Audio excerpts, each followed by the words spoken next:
মরহুম যেই ব্যক্তি মৃত্যুবরণ করে মসজিদের সামনে তার লাশটাকে দাফন করা হয়, তার মতো কাজ, তার মতো ব্যস্ত লোক এই পৃথিবীতে কেউ ছিল না।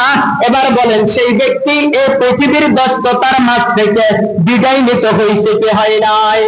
হয়েছে নি? পৃথিবীতে যতক্ষণ পর্যন্ত থাকবেন ততক্ষণ পর্যন্ত কাজ থাকবে, কাজের কোনো শেষ থাকবে না। যতক্ষণ পর্যন্ত এই পৃথিবীতে থাকবেন ততক্ষণ পর্যন্ত কাজ থাকবে। এক সেকেন্ড থাকলে এক সেকেন্ড পর্যন্ত কাজ থাকবে। যতক্ষণ পর্যন্ত এই পৃথিবীতে থাকবেন কাজের শেষ থাকবে না। আপনি যদি একবার নিয়ত করেন আমি এই বছর ইনশাআল্লাহ এই মাহে রমজানের 10টা দিন আমি মসজিদে থাকব, এবার বলেন কোন ব্যক্তি যদি মসজিদে থাকে আল্লাহ তাআলা তার যত হাজাত রয়েছে সমস্ত হাজাত পূরণ করে দিবেন, বলেছেন কে?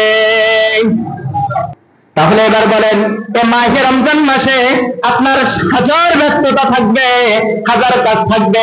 আপনি সিগারেট খাচ্ছেন, সময় যাচ্ছে। আপনি দোকানে বসে রইলেন, সময় যাচ্ছে। আর আপনি যদি মসজিদে থাকতেন সময় কি মনে হয় যাইতো না? যাইতো না? যাবে। তাহলে এবার বলেন বাহিরের সময় যদি না দিলাম 10টা দিন, মসজিদে যদি 10টা দিন সময় দিই, তাহলে এবার বলেন এমন আহামরি কিছু হবে? তোরা কিচ্ছু হয়ে যাবে, ধ্বংস হয়ে যাবো, বউ মরে যাবে, সন্তান মারা যাবে, এরপর আমার যা কিছু আছে সব ধ্বংস হয়ে যাবে, এরকম কিছু? আপনি মারা গেছেন, ওই এরপর থেকে কে এইগুলা বহন করতেছে? এগুলোর জিম্মাদার কে হচ্ছে আপনি কি জানেন? তাহলে এবার বলেন মাহে রমজান মাসে এটাই কাজ করা যাইবে কি যাইবে না? নবীজি আলাইহিস সালাতু ওয়াস সালাম মৃত্যুর আগ পর্যন্ত একটা মাহে রমজান বাদ দেন নাই। কিয়ামতের দিন যদি আমি মেহরাজকে বলেন ও মেহরাজ, দুনিয়াতে থাকা অবস্থায় একবার তুমি এতে কাজ করলা না, আমি মুহাম্মদ মৃত্যুর আগ পর্যন্ত একবার ছাড়লাম না, তুমি ছেড়ে দিলা, এখন কিভাবে তোমাকে আমার উম্মত হিসেবে দাবি করি? কি জবাব দিবেন? কি জবাব দিবেন? এখন আমরা কি করি? একজনের 4 মিলে উস্কে ধরি, আমি মসজিদের ভিতরে ধরে দিই, বাবা আপনি তো কিচ্ছু করতে পারেন না, চলতে ফিরতে পারেন না, আপনি আমাদের মান সম্মানটা বাঁচান। আবার তারে বলা হয় আপনাকে আমরা কি দিব? নতুন পাঞ্জাবি টাঞ্জাবি দিব, কিছু টাকা পয়সাও দিব, একটা ব্যবস্থা করে দিব। বাবা আপনি মসজিদের এক কোণাতে বসে বসে আমল করেন। এরকম করি না? এরকম করিনি?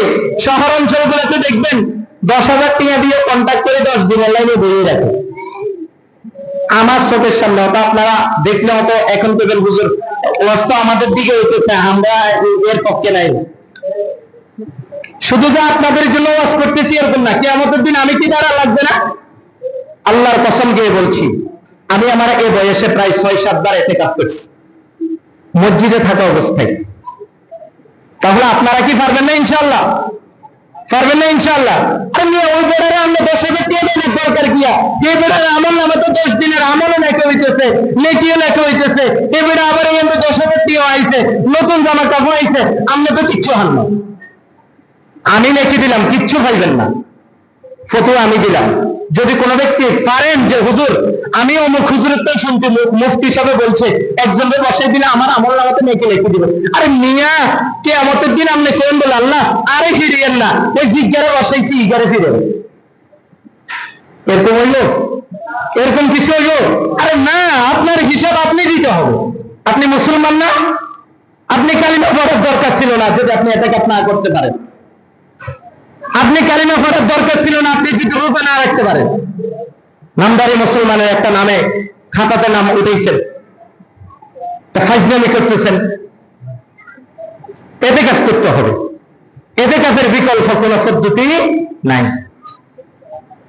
দোকানদার ভাই বলবো হুজুর আমার দোকানে তো এই রমজান মাসের শেষ 10 দিন ইনকাম হইতেছে, নবীজি কইছে ভাঙ্গা বেড়া আছে না, ভাঙ্গা বেড়া, এই ভাঙ্গা বেড়ার ফাঁক দিয়েও তার রিজিকটা ব্যবস্থা হয়ে যাবে।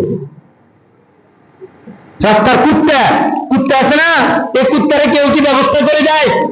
দিতেছে, আপনি 10 নিয়ে দিচ্ছেন, তার খানা সে নিজেই ব্যবস্থা করছে। সে অসুস্থ, তার খানার ব্যবস্থা কে করছেন? আল্লাহ ব্যবস্থা করছে।